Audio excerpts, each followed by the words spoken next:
Hello, everybody. I'm Randy Mills, your Sports History Now host, where we bring Kentucky's greatest sports memories alive, one story at a time. Sports History Now. You can find previous episodes on Apple Podcasts, Spotify, and on YouTube. And you can view all Sports History Now podcasts, including a selection of Kentucky sports documentaries, on our website, sportshistoryfoundation.org. And today I'm joined by a very special guest, Adolph Frederick Rupp III, who we know, of course, as Chip Rupp. Thank you so much for being with us today, Chip. Thanks for having me. Sure.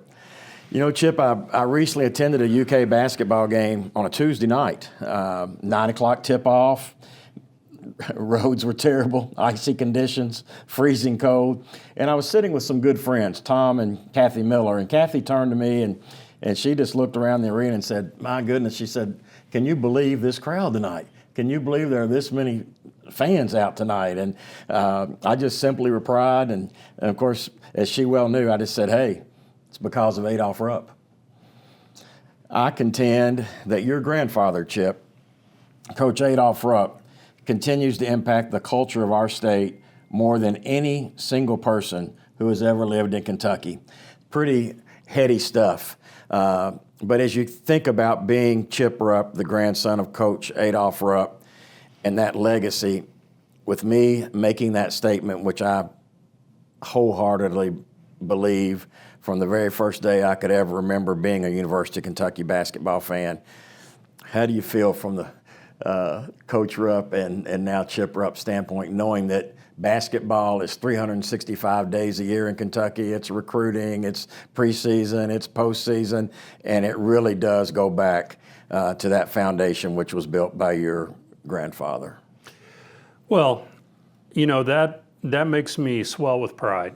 You know, it's something in the early years, being raised as Adolph Rupp's grandson, I felt like I grew up in a fishbowl. So my dad and mom in the early years said, you know, you're held to a different standard. Everybody knows who you are. Everybody's watching you. And that's hard as a kid. You just kind of want to disappear and be a kid.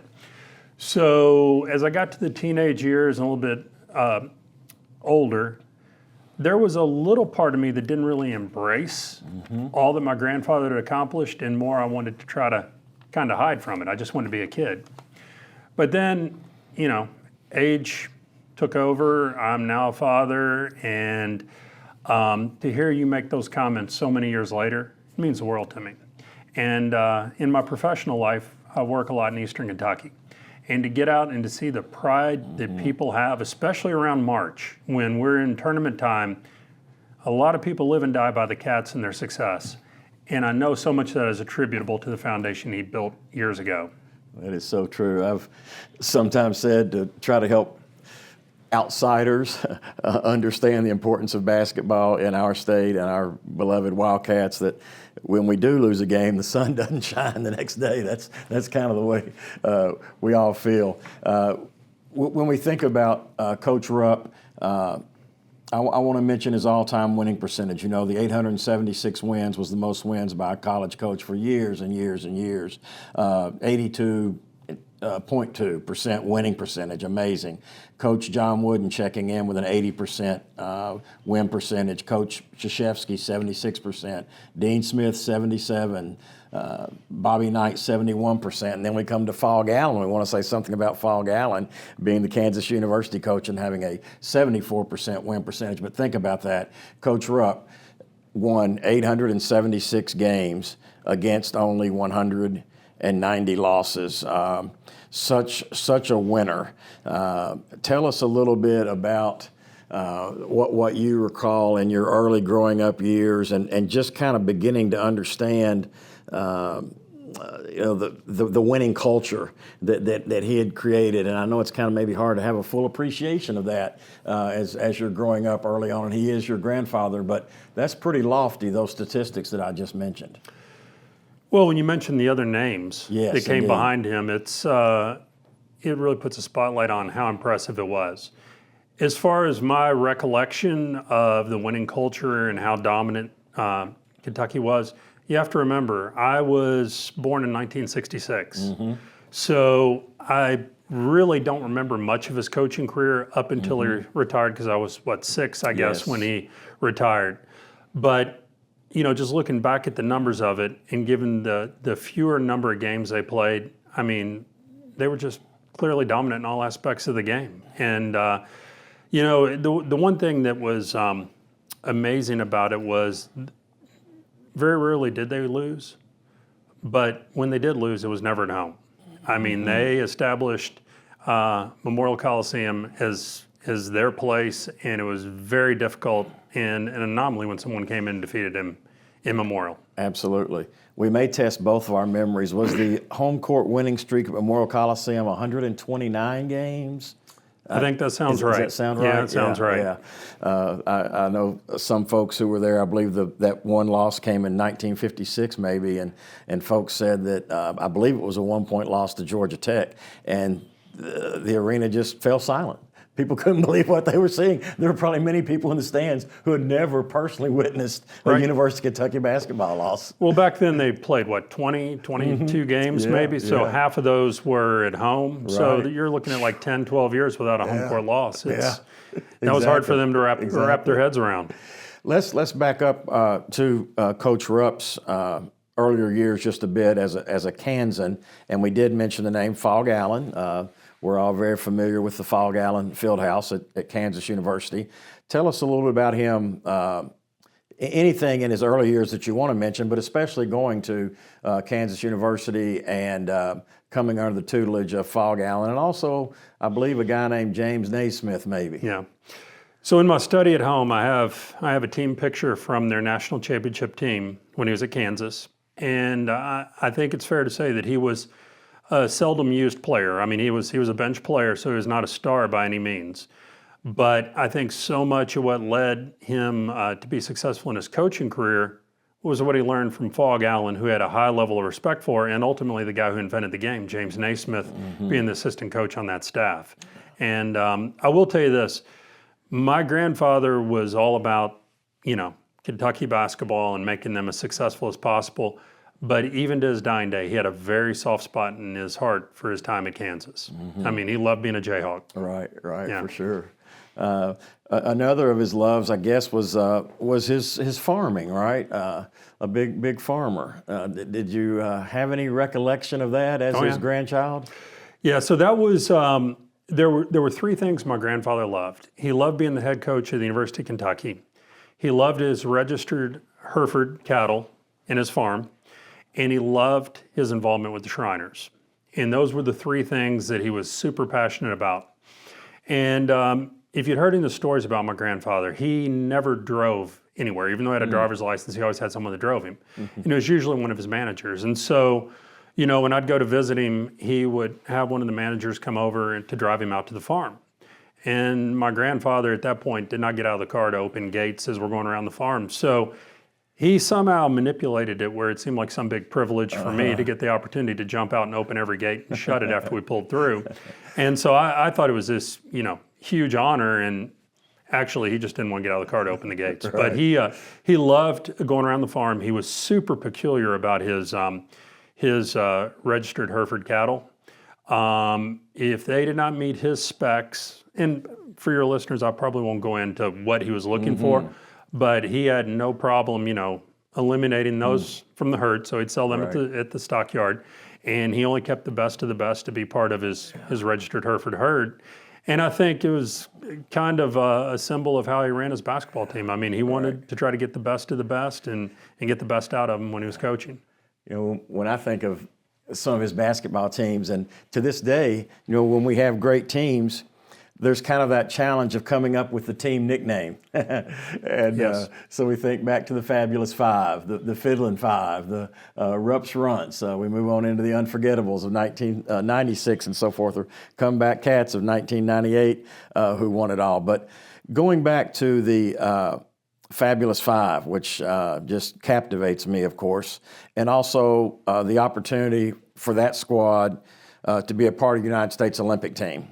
To play in Wembley Stadium in London. As stories come down and your father shares some moments with you. You know, Kentucky goes back-to-back national champions, 1948, 49. That had to be one of your grandfather's proudest moments, and especially coaching an Olympic basketball team. Oh, he publicly stated that. He was honored to get to represent our country, even though it was as an assistant coach on that staff. And, you know, history will tell you that he arguably could have had a chance to be the head coach, but they played a series of games against, was it the Marathon Royal I think team? so, yes. And yes. Unfortunately, even though they were amateurs versus professionals, they did not win those games. And so his position was as an assistant coach, but he loved the fact that he represented his country. And what he really loved was the fact that 5 of his players, you know, got to stand on the podium there at Wembley Stadium as Olympic champions. Absolutely. He really cherished that to the end. No doubt. Yeah. As you moved maybe through high school or into your young adult years, were there a few of Coach Rupp's players that you know, befriended you, or that you kind of got to know a bit on a personal basis? Well, you got to remember, I was super young when he retired, for sure, and so I wouldn't necessarily say befriended, but right. Mainly the guys that I had an opportunity to know were the runt players. Gotcha. So, you know, Dampier, Louis Dampier's always been great. I've had several interactions with, with Mike Pratt. Mike Pratt was the best. Yes, indeed. And Tom Cron, he's passed, but he was great. And that's probably who I knew the best. Right. And then obviously, you know, just watching the Lakers from afar, and then later the Heat. I've had some interaction with Pat Riley, and you know, I cherish all those interactions. What a great group. Yeah. You know, you mentioned Coach Rupp's retirement in 1972. A couple of things I want to mention about that. And one, I don't have the exact quote, but I know that I just remember, you know, I was honestly 14 years old at the time. And of course, I was, you know, I just listened to every word of Coach Rupp's and listened to Kay Wood and Coach Rupp on the post-game shows. And I can remember looking at the newspaper the next day, and his quote was something like, we're going to see if this 42-year foundation of greatness, I'll throw that word in there, was built on sand or built on rock. I remember that so well. And, you know, kudos to some of the Rick Pitino's who have come along, and Coach Cal, and Tubby Smith, who won a national championship, and whoever I may be leaving out. But it was built on rock, wasn't it, Chip? It was. I think, you know, it's hard to say that about your own family member, but I think that's a true mark of greatness. Yes. If you lay a strong enough foundation that others can come and have reasonable success like you had over 4 different coaches, I mean, that is a well-built program that is going to withstand the test of time. And so I think that's probably one of the ultimate compliments that you can pay him, is that it wasn't just attributable to him. He built the foundation that still exists to this day. Absolutely. And when you mention 4 coaches, please allow me to also mention Joe B. Hall. So I think the 4 names who I've tossed out, with Coach Rupp's 4 national titles, and then with Coach Hall, Coach Pitino, Coach Tubby Smith, and Coach Cal, have all won national titles here at the University of Kentucky. Just an amazing feat. And in fact, honestly, in that same conversation when I was chatting with Kathy Miller that night, I mentioned that that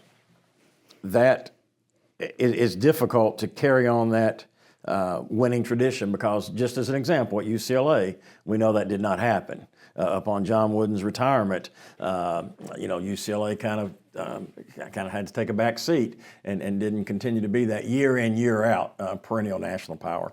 One other thing I wanted to mention upon Coach Rupp's retirement, I don't know that until fairly recently I learned that Coach Rupp, upon his retirement from UK, was offered the Duke University head coaching job. I don't know if it just didn't make its rounds in the media big time, but as I discovered that a few years back, I was like, whoa. So tell us about that a little bit. So, you know, I don't think it's any secret. Just as Joe Paterno probably didn't want to leave Penn State. Woody Hayes at Ohio State. There were certain guys that had been in their positions for a long time. Right. And my grandfather was there 42 years. Inevitably, times change.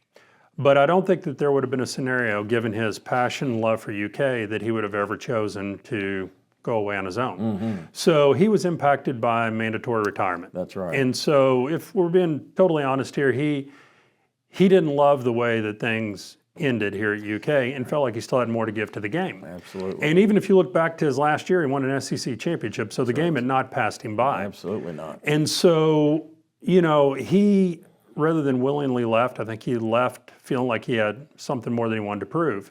And so the leadership at Duke University picked up on that, and they offered him the job. And he wanted to take it, and as part of that, he wanted my dad to go with him and to be the coach in waiting to succeed him at Duke. Okay. However, all the multi-million-dollar deals that coaches have now, he didn't. I mean, his last year's salary at UK was, I think, $50,000 or less. Yeah. And so most of his income came from his farm. And at the time that he was looking at that Duke opportunity, his farm manager, who he'd relied on forever, that could run it while he was coaching, came down with a terminal illness. And he said, I can't leave my farm to go to Durham to coach basketball. So he passed on it, and then ended up taking other roles with Memphis Tams and the Kentucky Colonels. Right. But given the bad blood that exists between Duke and Kentucky on the hardwood, it would have been interesting to see what would have happened had he taken that job. Isn't that the truth? With But everything happens for a reason, and I love the fact that we're still Kentucky Wildcat supporters and fans. And but there's a little bit in the back of your mind that wonders, how things would have been different if he had. Yeah, so interesting about how that could have been rewritten. As you think about history sometimes, and you mentioned the great Pat Riley, I uncovered a quote from Pat Riley where he said, "There wasn't any racism in Adolph Rupp. All there was a guy who wanted to win." I think also Larry Conley said something like, hey, he didn't care if you were black, blue, or green. If you could help him win basketball games, he wanted him on his team. And so there have been a little, I think, revisionist commentary about Coach Rupp and his times. As we know, the SEC would not allow African American athletes into the conference, when we think about that, I know, for example, Coach Rupp fervently recruited the great Wesley Unseld. We thought we had Butch Beard, thought he was locked up, and that didn't quite happen in about 1965 or so. So what are some of your thoughts when you look back to Coach Rupp? And obviously, he brought Tom Paine to the University of Kentucky and was on that track toward the end of his career. But what are thoughts related to those issues? Well, so honestly, this is something that totally blindsided us. And if you want to really go back in history to the Rupp and racism issue, it never reared its head before 1985, I think, when the Final Four was at Rupp Arena. And, a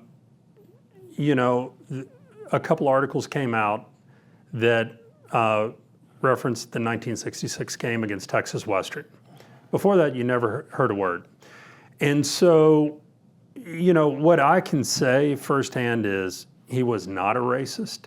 However, to Pat's comments and to Larry's comments, I think there's more there than meets the eye. I mean, I think that you could have those tendencies but want to win so badly that you would bring a black kid onto your team for the sake of winning. And I don't think that's what was in his heart. I mean, the facts are, he was a high school coach at Freeport, Illinois, before he came here. He had when you're a high school coach, you can pick and choose whatever you want. There were no restrictions in Freeport, Illinois regarding race. And he had an African-American kid on 2 of his teams that he made a decision, chose, picked him, and not only that, but played him. And so I think if you were a racist in your heart and absolutely were adamantly opposed to African-Americans, you wouldn't choose to put yourself in that position. Yeah, especially in the 1920s. Well, that's right. And then you referenced his Olympic experience, and as being the assistant coach on that team, he had the opportunity to pick one player. And he picked a guy named William Barksdale from UCLA, African-American guy. He could have chosen anybody throughout the U.S. to put on that team, but he thought that was the right guy to put on there. If that's really what's in your heart, you don't make that decision. Absolutely. So, you know, unfortunately, my sister and I and my mom and dad, we've had to deal with that since 1985. And, you know, we don't really have the platform to come out and openly fight it.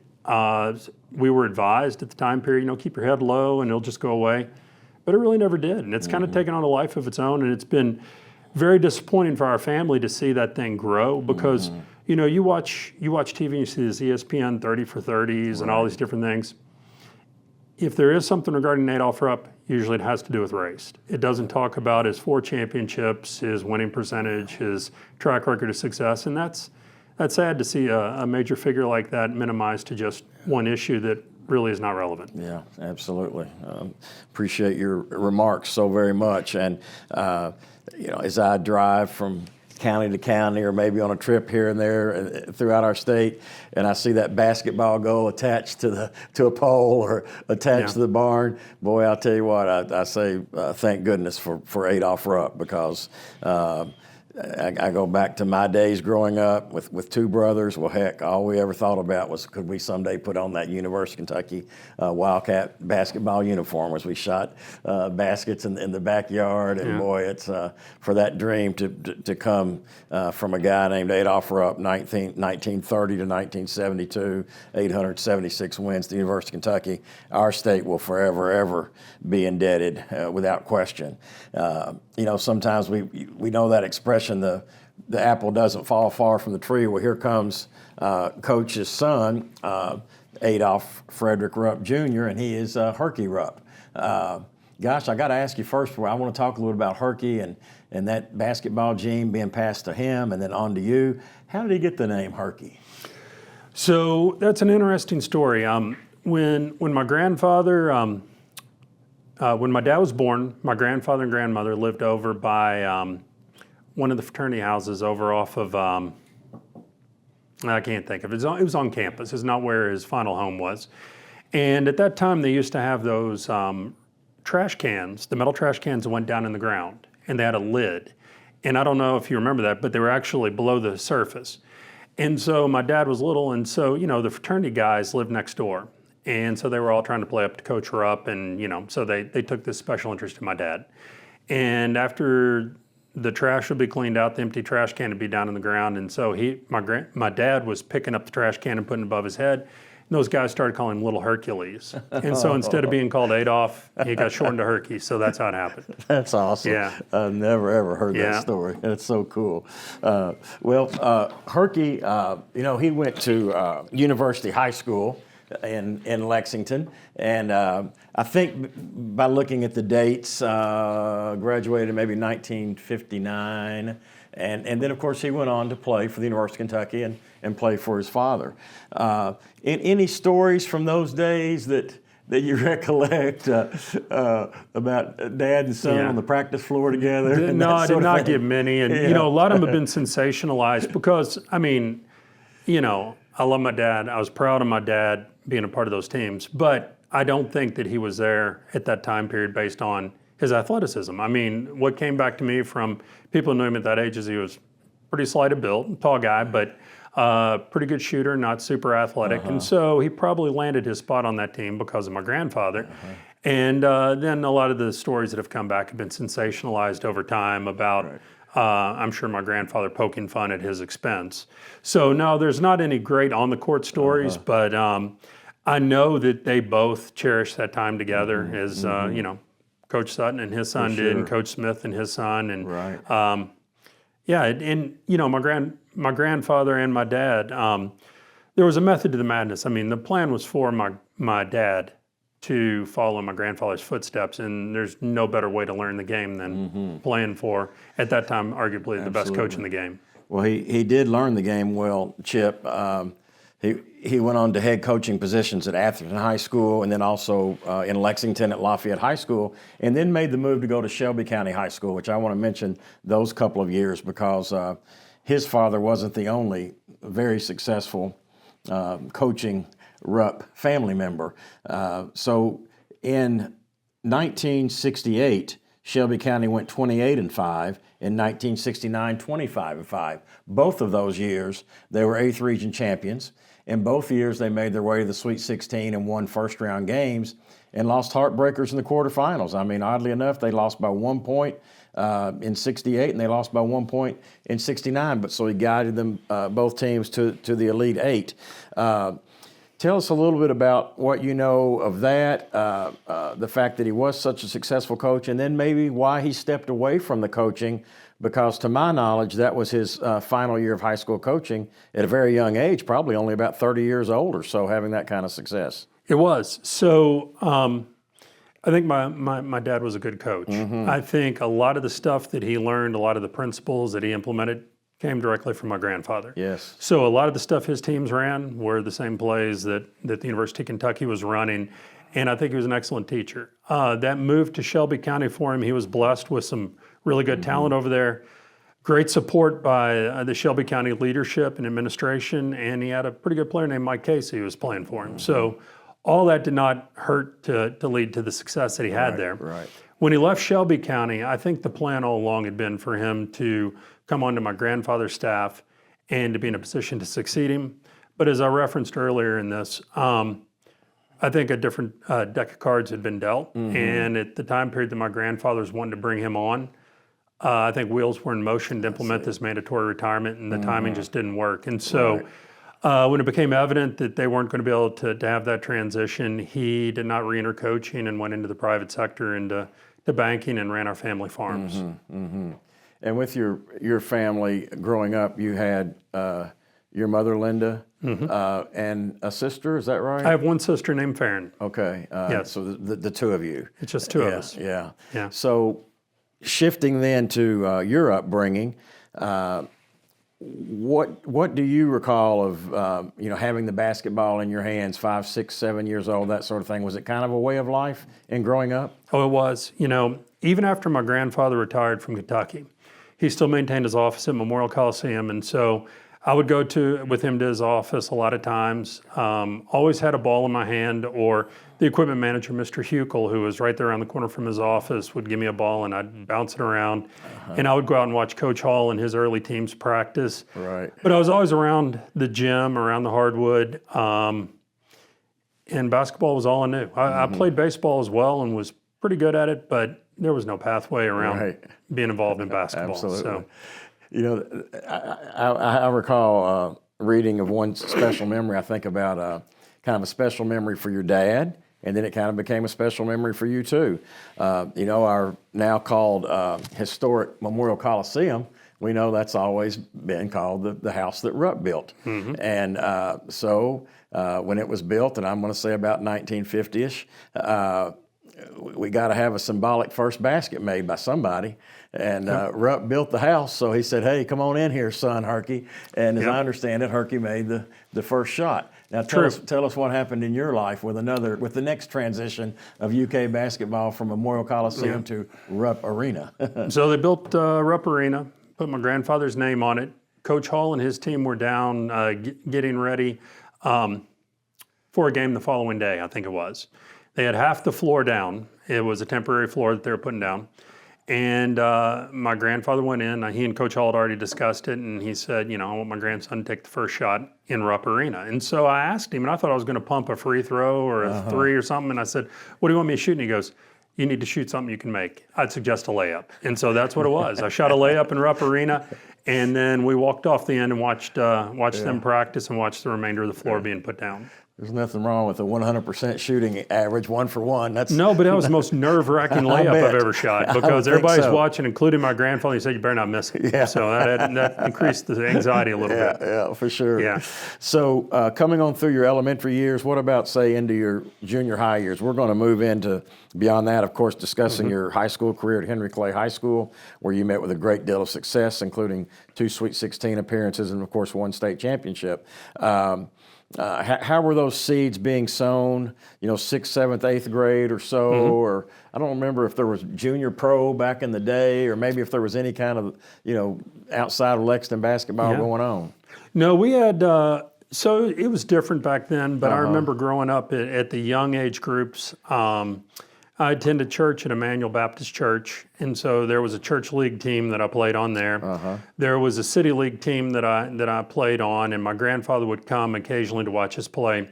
But really, the biggest thrill was after he'd retired.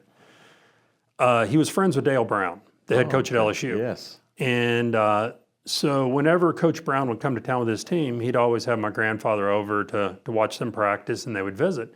And so I remember one Saturday I was playing at Sayre in the parochial league, and I did not know he was coming. I look up, and my grandfather and Dale Brown are there to watch me play in fifth grade. Wow. And so here I am playing against the St. Peter or Paul team, and here's the head coach of the LSU Tigers and my grandfather there to watch. And so that was pretty cool. And, you know, obviously a lot of the other people there to watch their sons play recognized him. It became a big scene, but it was neat.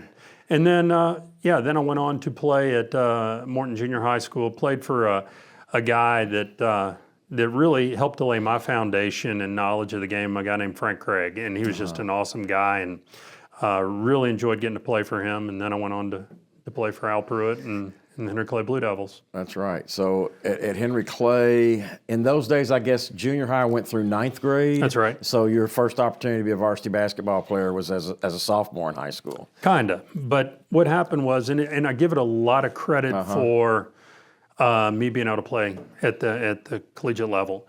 So I was a slight of build guy. I was a little bit physically mature. I was a birthday kid. I was a December birthday, and so I started school a little early. And so we made the family decision for me to stay back and repeat eighth grade. Well, when you made that decision back then, the KHSA wouldn't allow you to participate with your team. So essentially, I would be sitting out for an entire year with, really no real competition. So we were able to get clearance for me to practice with Henry Clay while I was sitting out at Morton Middle School. So even though I was not participating the year that I repeated, I went over and practiced with Coach Prewitt in the Blue Devil team for that year, and that was a neat opportunity to get exposed to that at an early age. That's a great story. Yeah. So this the 1983 Henry Clay team in your sophomore year turned out to be such a special team, no doubt about it. I want to hear about some of the team bonding. I guess we can cut to the chase and say that really one of the greatest state championship games in our history was played when Henry Clay won the state championship over a very game, I'd say gutsy Carlisle County team in triple overtime, 35-33 in triple overtime. Tell us a little bit about playing for Coach Al Prewitt, the practices, the goals. Did you all think you could be state champions, or what do you recall from that very magical time in your life? Yeah, so that was truly a special year, and I know people say this. I still have a state championship ring. I was part of a state championship team, and I went on to experience other things. But I can tell you, it's one of the highlights of my entire career was what we did in my sophomore year. And I remember that Coach Prewitt knew we had the foundation for a really, really good team. And when we did preseason workouts at Henry Clay, we didn't have the great facilities that everyone has now, so we would work out in a little weight room right outside the cafeteria. It was tiny, and so we'd have to take shifts to get in there. And then if you weren't working out, you'd be out doing the sprints out in front of Henry Clay High School. But he knew that we could accomplish something great, and it was during those time periods that we really bonded as a group. And you referenced my grandfather and the race issue earlier. We were predominantly an African-American team. There were 3 white kids on that team, but it didn't matter what your skin color was. We were all a tight-knit group, and those guys spent a lot of hours at my house, and I remember taking them home after practice, and we became a very close-knit group. The other thing that really unified us was we learned early on in the year that Coach Prewitt's wife had terminal cancer, and that was kind of the rallying cry. We bonded behind it, and we told him early on in that year, we're going to win a state championship for you and Mrs. Prewitt. And that remained consistent all the way throughout. And even though she did go on and pass, that was kind of a rallying cry for us that really kept us focused the whole year. Absolutely. Yeah. Did you have any close calls in the regional tournament before you made it to the Sweet 16? We had a terribly close call in the first round of the district. Oh, really? We played Donnie Harville and his Lafayette General team that had Vince Sanford, and in the first round of the district, which would have eliminated us, we were down 20 points at halftime to them. And just didn't feel like anything was going our way. The interesting part of that was, so this team was unique. And so a lot of teams would come in at halftime, pointing fingers at one another, Definitely. eyes all big and flustered, and we were not. I mean, the guys were laser focused. Coach Prewitt never wavered. And he said, this is what we're going to do in the second half to get back into it. And we came out, and not only did we erase that 20-point deficit, but I think we went on to win by like maybe 18. So it totally different second half. But It's amazing. For a guy that was not one of the starting five, from my perspective, I was like, wow, this is a punch in the face being down 20 at half. Yeah. But the guys that were playing all the minutes, they never wavered, and we came out and erased that deficit and went on to victory. And then you came on through, of course, with the regional championship. Let's talk about the Sweet 16. What was that path like to get there? Winning a game, getting some rest, preparing for the next game, playing 2 games on Saturday. So the irony is, I don't remember who we played in the second round. I remember we came into it, and because I was on the team, there was a little bit of a sideshow about, Chip Rupp, Henry Clay playing in Rupp Arena, which as a 15, 16-year-old kid, that was a little embarrassing to me. I just wanted the game to be played and to not be part of the sideshow.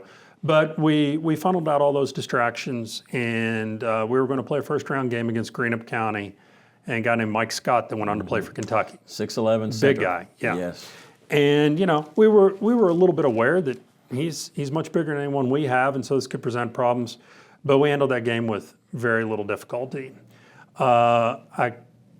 It escapes me who we played in the second round, but we handled that game well. Then we had a Saturday morning contest against Ballard. And that really, on paper, I thought should have been the championship game. And we ended up winning that game by double digits. And but as you referenced, back then the semis and the championship were played on a Saturday. And so, Coach Prewitt thought this out. And even though we were the home team, he wanted to funnel out all distractions. So while we were playing in the Sweet 16, we stayed at the Holiday Inn out off 8th and Boonesboro Road. We ate together as a team, so we always had team meals at a restaurant. He'd arranged a separate eating area for us. And so the day of the semis and the finals, it was like clockwork. We went to Rupp Arena, we took care of Ballard, we came back to the conference center, got off our feet, and just really, he required downtime until about 5 o'clock. We had the pregame meal, and then we headed back down to Rupp Arena for the championship game against Carlisle County. Right. Going into it, we didn't have any idea we were going to be in a triple overtime hold the ball contest. We really felt like our athleticism was going to take over, and we were going to run them out of the gym. And when we came out and saw them holding the ball, and then we ended up regulation at 30-30 or something. I mean, it was a very low scoring game. We knew we had our hands full. Right. Yeah.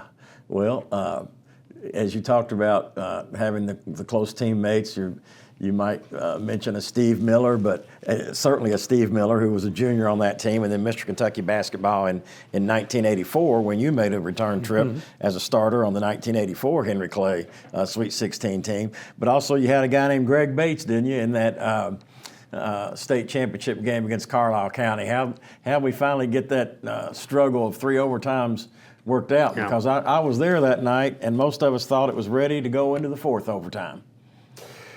There were some missed opportunities, but I will tell you, I had never to that point played with a more athletic guy than Greg Bates.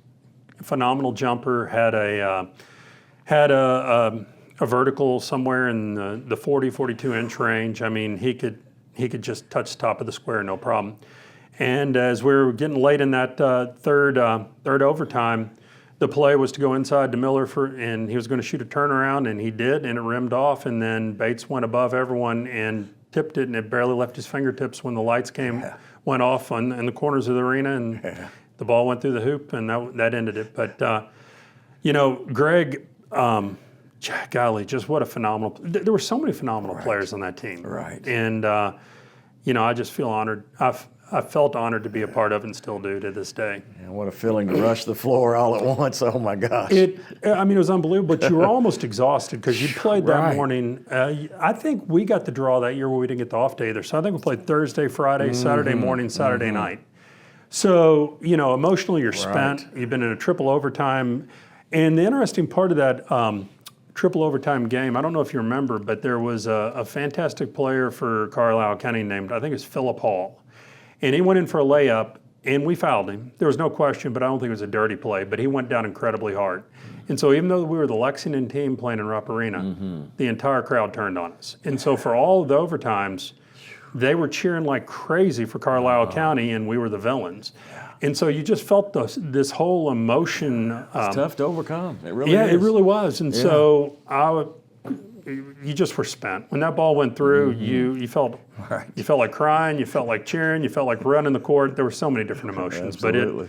But at the end of the day, we were state champs, and that was pretty cool. Well, you came back in your junior year, Chip, and I guess you all were ranked obviously in the top 5 all year. And you come in the Sweet 16, as I recall, as kind of a co-favorite along with a Logan County team. You win your first round game. I believe it was over Pulaski County. Tell us just a little bit about that junior year. Really, like you said, maybe the 2 best teams in the overall night after night after night in the '83 tournament might have been Ballard and Henry Clay. But then, of course, you got to win a championship game the way the brackets play out, and you got to beat Carlisle County, which you did. Probably in the 1984 tournament, Logan County and Henry Clay were the 2 best teams. If you played a 10-game series, but with our blind draw Sweet 16 tournament format, here you are with Logan County in the second round. Tell us just a little bit about that year, and when you get beyond that game, I might rephrase the question, but kind of some discussion of the highs and lows for athletes, and maybe the impact of that on your life, because certainly as a sophomore, you had the highest of highs for a Kentucky high school basketball player. Yeah. So '84 was, really an interesting year. We'd come off the high of the '83 championship. We came in with a couple unknowns. So a guy named Clifton Blackburn, who was an incredible leaper. I had been a 7th man maybe on the previous team, was going to be a starter, and I was going to be the other starter. And so those are 2 relative unknowns. But we came with 3 returning pieces, and Jeff Blandon, Roy Moment, and Steve Miller. And so that was enough to have us ranked at the top. And, I believe in the '84 year, we had a really good team. I think we ended up losing maybe 5 games, okay? But we went into the Sweet 16, coming off an 11th region championship, and we went through that with relative ease. And we ran into a really good Pulaski County team. If you remember, they had Reggie Hansen, his brother Donnie Hansen, and Coach Fraley was their coach, great coach. And we ended up beating them at the end. I hit a couple free throws with like 6 seconds to go to put us up by 2, and then they missed a heave at the end, and we won that game, but it was relatively close. And then the game that everybody had been looking for was the Logan County Henry Clay game, and it's happening on a Thursday afternoon. I think it was the first game of the afternoon session, and I remember it was, usually those are sparse crowds, but it was a great crowd for that, because by all practical purposes, it should have been Saturday night. Right. And it was just a huge contest, because we had Steve, who was the MVP of the previous Sweet 16, leading candidate for Mr. Basketball. You had Fred Tisdale, who went on to be his teammate at Western, playing for Logan County, and he was a fantastic player, and he was a co-favorite for Mr. Basketball. 2 fantastic guards. They had a guy named Spider Henry. We had Jeff Blandon. Right. It was a great contest, and but unfortunately, we got down to the end of that game, and Spider Henry got loose in the lane, got down, and we couldn't get him fouled, and he hit a layup, and the rest is history, and we went down. And it was gut-wrenching for me, especially because I'd experienced the high of the previous year. I finally had my chance to be part of it, and then I knew that we were losing 3 critical pieces, and the next year was going to be a complete rebuild, and so the chances were we may not get to experience that again. It was hard to digest. Yeah, those are tough life lessons, no doubt. But as you mentioned, then the next year, and you come into whether it's December, January, February, or spring of senior year. Tell us about making your college decision, if you will. You're going to be a Division I basketball player with various opportunities. You can tell us how you made that decision. Well, it was interesting because leading up to my junior year, I was very much a role player with those fantastic three guys that had come off the state championship team. So I didn't really get to exhibit much scoring. So a lot of my recruitment began that summer in the 5-star camps, the blue chip camps, and I had an incredible summer. And so I got a lot of late recruiting correspondence. I received quite a few D1 offers, including one from UK. And Coach Hall came in and made an offer to me at a Christmas tournament at Lexington Catholic. And he said, I really want you to be a part of this, but you're going to be the first to know I am retiring at the end of the year. So he told me that at that time. So even though, we all grow up wanting to wear the blue and white, you don't want to accept an offer that, you don't know what the future is going to look like. Who's the coach going to be? And so really that was not anything that I could entertain. So when I looked at the other schools that were recruiting me at that time, I'd known Coach C.M. Newton for a long time. He played for my grandfather, just a gentleman of a guy. And I wanted to go somewhere where my parents could come and watch me play. And if I wasn't going to play for Kentucky, I wanted to play in the SEC and have an opportunity to come back and play. So it met all the criteria, and so I committed to Vanderbilt. And the other part of it was some guys that I'd played with on junior all-star teams and then on the Kentucky all-star team also committed to Vanderbilt. So Barry Goheen and I from Marshall County went there, and there was a long track record of Kentuckians going there to play, and so it just felt right. Right, yeah, for sure. Yeah. And of course, you mentioned that C.M. Newton played for your grandfather, and I think on the national championship team of 1951. So he did. Pretty cool history there. Well, and he was a great guy. I mean, I learned so much from Coach Newton, even though I didn't have a prominent career there. I learned so much about his ability to prepare a team in advance. And then when I transferred out of there and played for Gale Catlett of West Virginia, I saw two guys that had been very successful, but their methods were totally opposite. Everything was about repetition, preparation with C.M. Newton. However, when I went to West Virginia, we didn't do all that. But if you had to have a last-second play drawn up and executed flawlessly, that was your guy, Gale Catlett. So I got to see both ends of the spectrum, and I have no regrets regarding my whole collegiate career. Well, you got to play for three great coaches, including Al Prewitt, C.M. Newton, Gale Catlett. What do you think were some commonalities maybe of the three that led to their success? Commonalities. There were a lot of commonalities between Coach Prewitt and Coach Newton. And I think they were kind of reflections. Even though Coach Prewitt didn't play for my grandfather, he would scout some for him, and he had some involvement with him. And so they were very similar in their methods to how my grandfather was. Coach Catlett coached with my grandfather and had a successful career at University of Cincinnati before going to West Virginia. And, but he did not use a whole lot of the same methods. He was an individual thinker. He was willing to be more flexible with his players. I mean, he really was. But from an X and O strategy, he was phenomenal. But it was not about, the number of times we would repeat things in practice, we would halt practice and go back until it was absolutely perfect. Playing for Coach Prewitt or Coach Newton, I can't count the number of times. With Coach Catlett, it was just a lot more lax. I mean, we did not live in a dormitory together. We lived off campus. We didn't need a formal training table together. Occasionally, a guy might not make the pregame shoot around, yet he'd play in the game. That would never happen at Vanderbilt. So the methods were different, but he also just had phenomenal success at West Virginia. So I really enjoyed getting to experience both ends of the spectrum.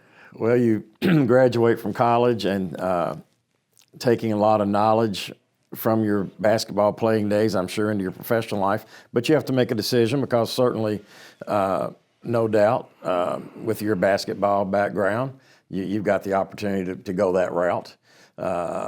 But tell us a little bit about how you were thinking then, probably as around 23 years old or so, and kind of how you were looking at your immediate future at that point after college. Well, I mean, I did not do a very good job in college preparing for life after. I really believed, I never was delusional where I believed that I was going to be a professional player overseas or in the NBA. It was a means to an end. I wanted to get the most out of my college, but I knew that it wasn't going to go past that. I wanted to get a free education where I did not have any debt, and I accomplished all that. But then I was fully convinced I was going to be a collegiate basketball coach. However, at the time that I came out of high school, the game changed. They did away with the graduate assistant position. So all of a sudden, what went from a pretty easy pathway, I thought I was going to stay on as a GA at West Virginia, that evaporated. So then I was faced with the reality of, okay, I don't have a plan, but I wasn't willing to give up on my dreams. So I came home that summer and I met with Coach Pitino. I told him my aspirations, and he said, well, work my camps and we'll see where that all goes. So I worked all of his summer camps, and at the end of the summer, he offered me an administrative assistant role. Would not have been a paid position. I would have had ongoing education paid for, but would not have been on the court. And at that time, you know, going from looking at a GA pathway to something that's not on the court, I didn't get it. I didn't think that it would translate. And so I turned it down. And I don't regret anything in life, but looking back on it, there is a question mark, because the guy that took that position was a guy named Frank Vogel. And things worked out for him. You know, he had a long stint as the Pacers head coach, and then he has I believe, a world championship with the Lakers back during the pandemic. And so you wonder, you know, had I had the vision and had I fulfilled that role, would there have been a pathway in coaching? Who knows? But it didn't work out for me. So my only post-playing coaching stint came, I pursued it a little bit further, and a guy named Jeff Kidder, who was he had been a manager for Eddie Sutton on his staff here. He wanted to be in coaching. He got the position at Howard Junior College down in Big Spring, Texas. And he offered me a very bottom tier position. And so initially it was to go and recruit to help him get his players.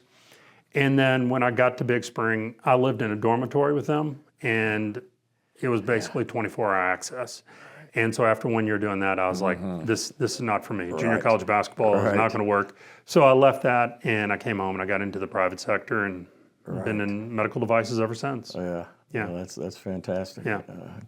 You're really still making a contribution to this Central Kentucky area, true to your roots in a sense. Well, it is, and you know, it's fulfilled a lot of need for me. I mean, for me to go into coaching, the bar was really high. And you know, you stated earlier, people that followed Coach Wooden at UCLA didn't have the same success.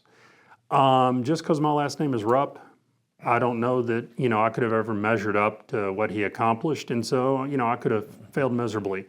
What I did do is I channeled a lot of the energy and a lot of the life lessons that I learned playing for all those coaches. I don't have formal management training of any kind, yet I manage a sales organization.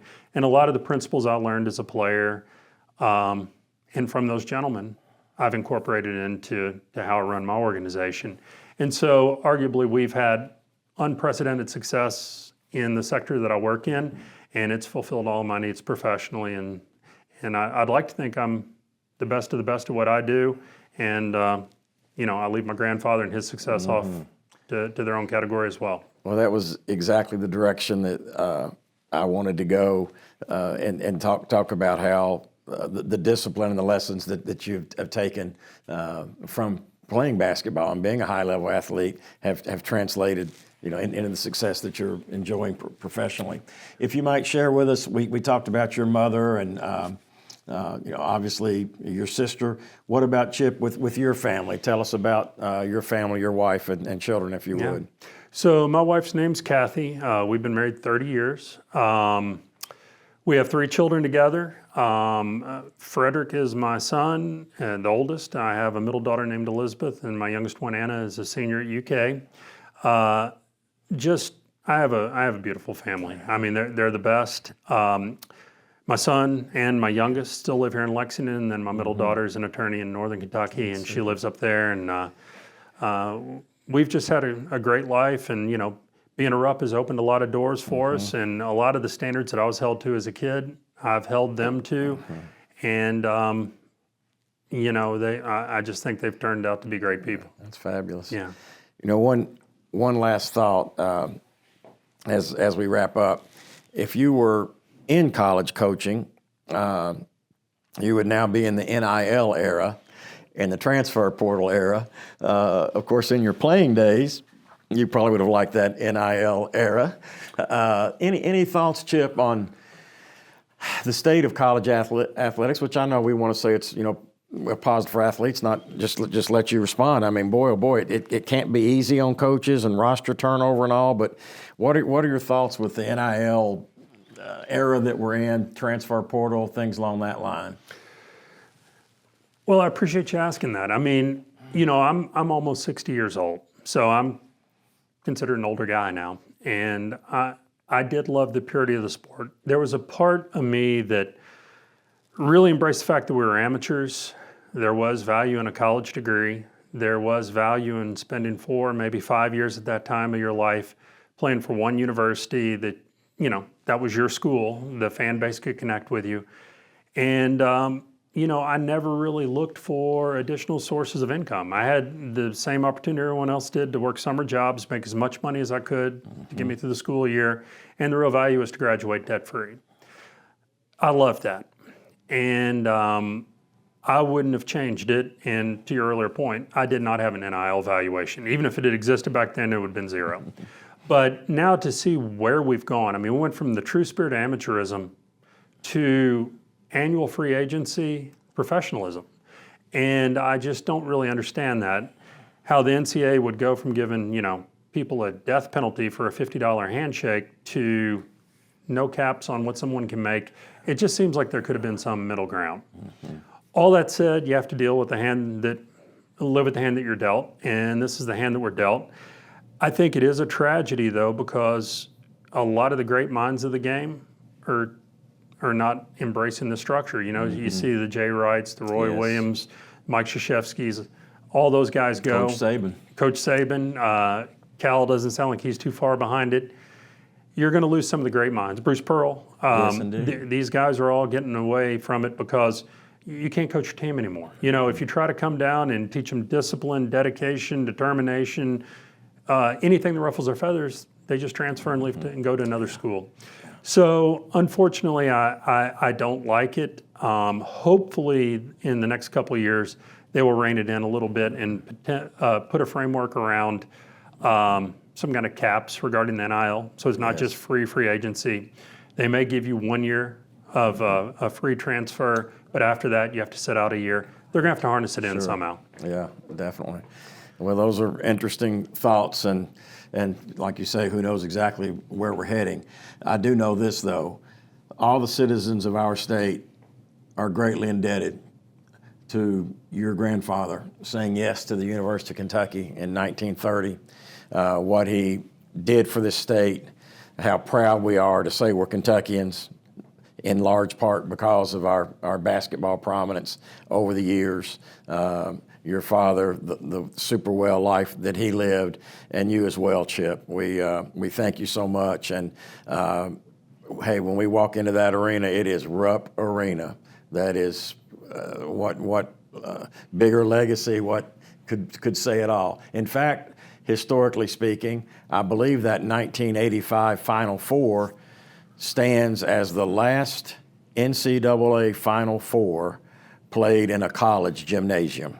I don't think there's been one played in a college gymnasium since. We take our guys and put them in those 60,000, 80,000 seat domes for the Final Four. So that's a pretty cool tribute too. And so, Chip, we want to thank you so very, very much. It's just been amazing and so insightful too to hear about the life stories of certainly your grandfather, your father following in his footsteps, and now you as well. So thanks so much, Chip. Oh, I appreciate you, and I appreciate you respecting his legacy and keeping it alive and having interest in discussing it. It means a lot to me and my family, and I really appreciate our time together. Super. Thanks so very much. And before we close today's show, A big thank you to another of our Sports History Now supporters, Raleigh Mills. The support of friends like Raleigh helps us to continue to bring episodes of Sports History Now to life.